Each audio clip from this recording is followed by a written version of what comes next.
Guys, GothamGeekGirl here, and it's time for another review. Super excited to talk about the upcoming horror fantasy anime Devil May Cry. From Capcom, led by showrunner Adi Shankar, and the animated by Studio Mir comes Devil May Cry, the Netflix animated series based on the hit video game IP. The Gates of Hell open April 3rd, 2025. So the series is based on the beloved Capcom hack and slash third-person action video game. Those who are familiar with like PlayStation games, game goes like way back to the early 2000s. It's originally created by Hideki Kamiya, and the game follows a skilled demon hunter Dante, who makes it his life's mission to avenge his mother's death by killing all the demons. The first game was initially released back in 2001, and it alludes to an Italian poet Dante's Divine Comedy. So the games are super successful in Devil May Cry. The games have led to various media adaptations, merchandise, including comic books and novelizations. This is actually the second animated series. There's also collectibles, action figures, and much more. Dante is generally the lead character in the games, and now comes the highly anticipated Netflix animated series. The animated adaptation of the popular Capcom game comes from the vision of Adi Shankar, and sinister forces are at play to open the portal between the human and the demon realms. In the middle of it all is Dante, and he's an orphaned demon hunter for hire, unaware that the fate of both worlds hangs around his neck. So I really had a blast with this series. I think Netflix has absolutely been killing it with their animated series. With shows like Arcane, Castlevania Nocturne. Both seasons were actually like incredible. And Devil May Cry is now a must-watch. The bloody, violent, action-packed series, it dives right in from the jump with brutal and intense fight sequences. Shankar partnered with Studio Mir, who brought us series like The Legend of Korra, The Witcher, Nightmare of the Wolf, and their portfolio of prior animation work speaks for itself, and I completely agree with that.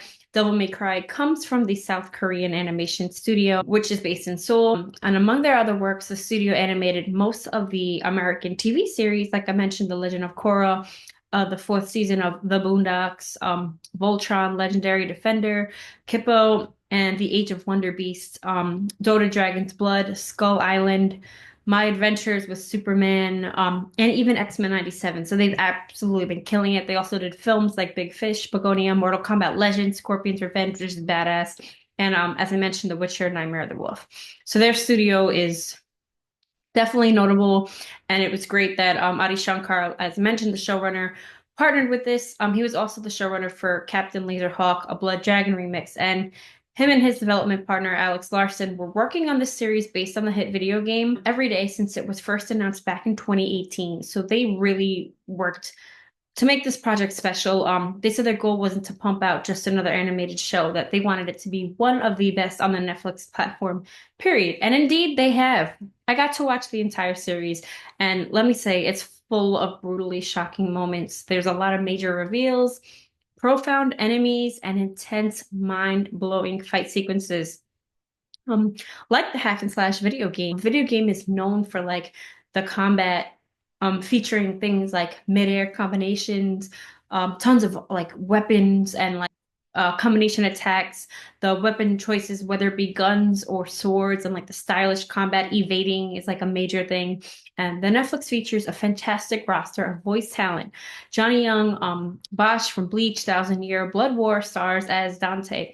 Scout Taylor-Compton from The Runaways is Mary. Hoon, who I love from Banshee and Warrior, is White Rabbit. Rest in peace, the beloved Kevin Conroy. This is his last role as VP Baines. Chris Coppola from Beowulf is Enzo. He's hilarious. And sinister forces are at play at the portal between humanity and demon realms. In the middle of it all, as I mentioned, Dante, he's an orphan demon hunter for hire, unaware that the fate of the world hangs around his neck. So when a mysterious villain threatens to open the gates of hell, literally, open the gates of hell, a devilishly handsome demon hunter, Dante, could be the world's best hope for salvation. So as I mentioned, the series starts off right away with the action. It starts off with attacks in the local area, and it generally takes place here in New York City. And there's Enzo. He's a well-known Italian character in the world of Devil May Cry, who hires Dante, the demon killer. Enzo's hilarious. He's a little scum. He's an associate of Dante's who was formerly an information broker that doubles as a middleman, and he sets up Dante with clients and mercenary jobs. So he remains a reliable yet shady informant, and he's somewhat loyal. He's a loyal friend throughout, although he's greedy and generally always out for profit, trying to make a buck. But there's a major deadly attack on Vatican City, which is one of the most gruesome scenes in the series. And this is how it opens, just an explosive opening episode. And then there's funny little moments like government podcasters with like conspiracy theories. And it's pretty funny in our current horrifying political climate with the, whole like far right and the debates on the podcast and conspiracy theories. I kind of get into that a little bit. And the first introduction of the menacing villain White Rabbit, who I mentioned is played by Hoon. The opening sequence is insanely brutal, and it's a great setup for the rest of the series and how it's going to play out. So viewers are also introduced to Darkcom, which is a new interdimensional security team. The Demon Hunting Association, they're a ruthless elite team with special ops. They all have like different capabilities. It's kind of funny because each of the characters kind of gives a feel for like another character. Like there's some of like a Snake Eyes character. I guess you could say there's like a Jill Valentine, a mechanic, a Nightwing, amongst like other personality traits. So Dante goes up against a shapeshifter who is disguised as his brother, and this stirs up some very personal memories for Dante. The entire series is generally centralized on these amulets, these necklaces that were given to Dante by his mother as a child. And Dante held on to the red amulet since childhood. He has it on a necklace. And the power that this amulet has access that can be world ending. You can do is ease its passing. There's some fun short moments, like a short DDR dance break, which is super random, but it shows Dante's playful, carefree, like cocky ego. We see a lot of his personality and significance that music has throughout, because he kind of essentially needs music to feed his ego and to get him moving. I work better with music. In episode 2, we find out the Demon Army has a hit out to find Dante. It's run by Vice President Baines. Baines is stern. He'll stop at nothing to achieve his mission, waging a holy war. And this is, as I mentioned, one of the last roles of the beloved voice actor Kevin Conroy, most notably known as Batman. He was great in this role, and I'm happy that the producers confirmed that Kevin was recorded before his passing. Sadly, he died, I believe it was 2022, and there was no AI used. So I'm happy that they paid respect to this beloved actor who changed all of our lives. So it was great to see him again in action and as a bad guy. And his character is completely opposite of Dante. He doesn't joke. The VP does not play around. He has no remorse whatsoever. Every character essentially has their own motivations and personal feelings for their vendettas or their operations. And it's revealed that Dante's mother gave him the necklace when he was little. He never met his father, and his mom and brother were killed by demons. So he essentially also has a hate for demons. Darkcom is now coming for Dante, and he is the key to taking on the murderous White Rabbit. So one of my favorite characters in the series, she has the craziest weapon arsenal. She's the lieutenant of Darkcom, the demon killer squad, Lady Mary. So Mary's super smart. She's a badass. Her character is most notable for her two eye colors. She has two different eyes. She's savage. Her fight style is crazy, and she has a biker mouth. She definitely has a potty mouth. Ruthless, but in a different way. And Mary Arkham, she's a human demon hunter. She was actually introduced in Devil May Cry 3, Dante's Awakening. So she's a skilled acrobat, close quarters combatant, and she carries a customizable missile launcher, a pistol, a submachine gun, and she sports like all kinds of like custom anti-demon upgrades. Like I mentioned, like her arsenal's crazy.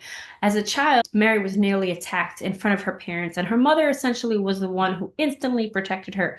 So she's driven by vengeance for her mother. We'll get back to that in a little bit.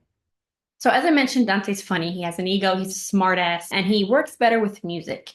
He even jokes about working on his own one-liners, which is pretty funny because he kind of reminds me of like a Gojo in a way, but like he's I don't know, he's different, but he has healing abilities and he can kind of joke about himself, and he's clearly not human even though he denies it.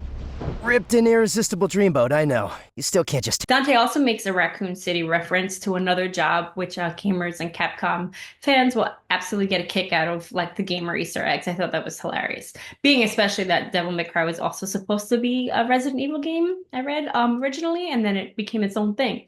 So the creature design is interesting. There's all kind of different levels of details and abilities. The weapons and fights are all really well developed. There's segments of like aerial combat, interdimensional and strategic combat. There's even a cool like Italian child level heist, where like the cars fall through the ground. It was really badass, the fight. The art's really solid, and I'm glad that they kept with a more traditional animation style over poor CGI. The music is top notch. There's loads of alternative classics like Papa Roach, Last Resort. It'll definitely liven up the battles, and it really shows Dante's personality. Evanescence also lent a new single to a lyric video for the series. You can actually check it out, Afterlife. It features exclusive clips from the show as well. So the third episode is really where the action picks up. As I mentioned, every episode is really action-packed, but the third, this is when things get more intense. We see a lot more crazy fight sequences. We also learn that Dante is in fact the son of Sparta. In episode 4, we see more of Dante's demon power levels and his abilities to advance to levels that he didn't even know that he could access. Meanwhile, White Rabbit has acquired Sparta's sword and the amulet, which are essential for his plan. The series taps into flashbacks very often, which add a lot of necessary backstory and context to not only our protagonists, but the villains' motivations. Hoon is one of my favorites from Banshee and Warrior. He always plays very great eclectic characters. He's fantastic as the ruthless White Rabbit who despises humankind. He's pure evil, and he brings a lot of angst to this character. There are brief flashbacks of Dante's mother throughout, and his brother. His brother was essentially spoiled, and he held on to the other half, the blue amulet. And we don't see much of his brother, aside from the flashbacks, and then a little bit later on, which we'll get into. But it's obvious to everyone but Dante that he's a hybrid, and it's revealed to him as White Rabbit tells him he is indeed the son of Sparta. So the many demons in the series, they prey on the weaknesses of their prey, and they play with their minds. They play with their victims' minds. The demons are brutal. There's a lot of violent, action-packed fight scenes, and pretty much every episode, there's really cool like moments that'll stand out. Like Dante uses a demon's own cut off arm. He cut off his arm with his sword and uses his own arm to kill him. It was hilarious. We got to look into Makai, which is worse than hell, and the evil warlords that preyed on the once happy land and people. Dante reaches his full potential, and he transforms into a more devil-like physical form with additional powers like increased speed and strength. Lieutenant Mary, she has a bit of an awakening when she gets trapped in an abandoned building and she meets the Makai refugees. So we're going to see a lot of growth in her character towards the middle to the end of the series. I really like how much depth there was to her character, essentially from her beginnings to seeing where, she kind of becomes the lieutenant and has all this anger. And Dante and Lieutenant Mary forcibly team up a bit, and not only does she outsmart the demons, but she's always kind of steps ahead of Dante. And she always essentially, kind of like Batman, has backup plans and a contingency plan for a contingency plan. It does get really dark at times. It's definitely not kid friendly. White Rabbit messes with your head, man. There's a scene where he has these toy dolls set up in like the exact way that he killed Mary's friends. And this was so sick. And it was a great scene because it showed us how like morbid and manipulative he is. He's a great villain. And episode 6 is by far the best and most intense episode. Oh my God. So we see a lot of Mary's backstory. We see how her father went into a crazy madness and obsession with trying to essentially end demons. He becomes one. And we see Mary's path driven by vengeance for her mother, as her mother was killed by her father in a demonic ritual.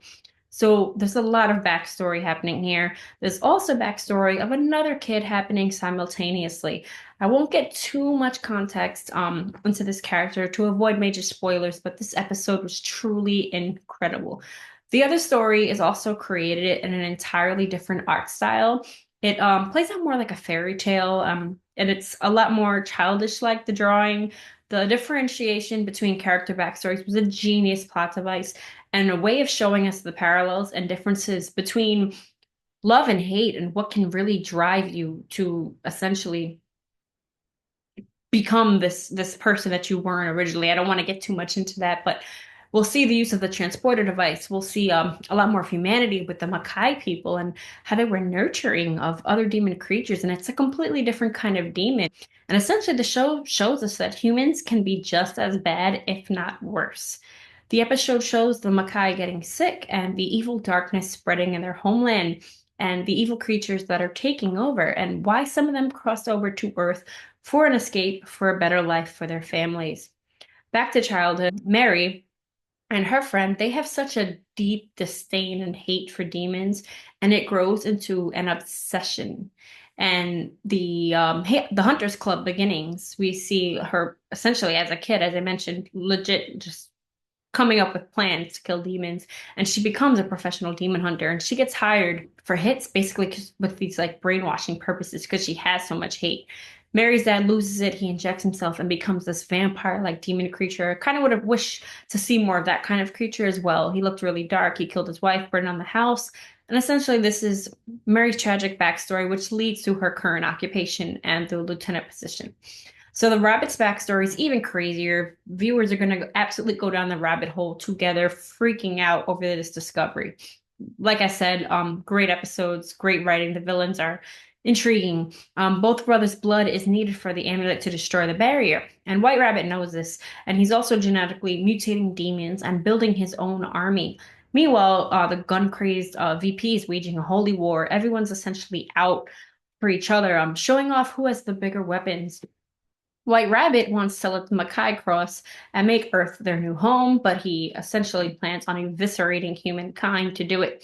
Some of the coolest fight scenes are the interdimensional fights with Dante, crossing over into hell and back and reaching his full potential against the new opponents. So the real highlight is weapons expert Lady Mary. Dante calls Mary Lady, similar to the game Lady DMC. So Lady is a nickname given to Mary by Dante because when they first initially met, she refused to give him her real name. They have great chemistry together, and I like that it never feels forced or unnatural. It feels like a friendship that may surprisingly bloom from this unexpected team up, but I do like how their partnership essentially started off like as bantering and like against each other as enemies and kind of being forcibly, being forced to work together. There's also loads of New York City backdrops, sites like the Brooklyn Bridge. The art was beautiful throughout the series, and it was great for both underworld and fight scenarios. And the show is definitely setting up for a second season with the VP planning on unleashing hell, Operation Inferno. I do hope that if we get a second season, we'll see a little bit more of Hell and Dante's brother Virgil, who briefly makes an appearance, and we can only imagine what's coming. My main complaint overall is that Mary kind of takes over the show and Dante kind of takes a backseat. I kind of wish we got more Dante. Overall, though, it's a must-watch, high-octane, not non-stop action. It's bloody, it's brutally shocking. Like I said, there's a lot of major reveals, profound enemies. It's intense, mind-blowing fight sequences, and a fantastic roster of voice talent. And I cannot wait for more. Make sure to check this out on Netflix, April 3rd.